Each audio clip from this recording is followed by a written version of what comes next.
কোরআন শরীফের ভিতরে ঘোষণা দিলেন পারা নম্বর 3 পৃষ্ঠা নম্বর 13 রুকু নম্বর 12 আয়াত নম্বর 31 সূরার নাম সূরা আল ইমরান বাম দিকের পৃষ্ঠার উপর দিক থেকে আড়াই লাইন নিচে কোরআন শরীফ নকল করে চালিয়ে দেয় কুল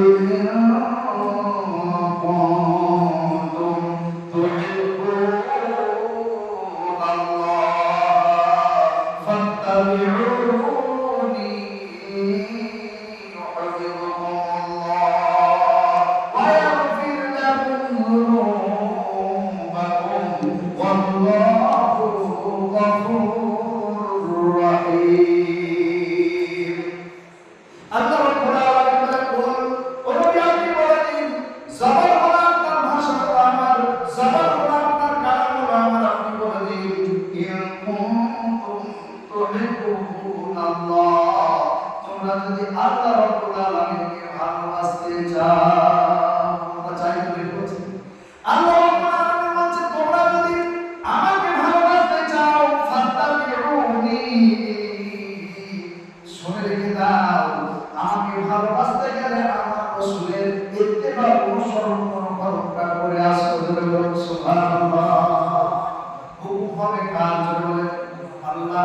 তরিকা হবে কার? রাসূলের। ইত্তেবা অনুসরণ করা লাগবে কাকে?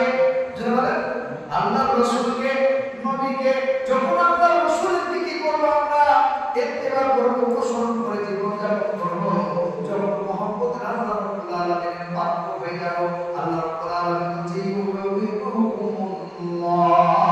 আমি আল্লাহ কথা দিচ্ছি তোমাদের সঙ্গে ভালোবাসবো। বলে বলুন সুবহানাল্লাহ।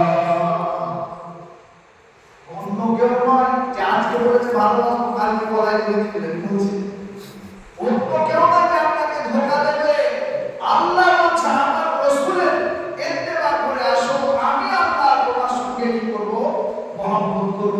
আর আমার সঙ্গে যখন তোমার মহব্বত ভালোবাসা হয়ে যাবে, তখন লাভটা কি হবে? আমার মহব্বতের পাত্র যখন তুমি হয়ে যাবে, তোমার যদি কোনো রকমের গুনাহ খাতা হয়ে থাকে, আল্লাহ রাব্বুল আলামিন বলছে ওয়ায়াগফির লাকুম যুনুবাকুম ওয়াল্লাহু গফুরুর রহিম।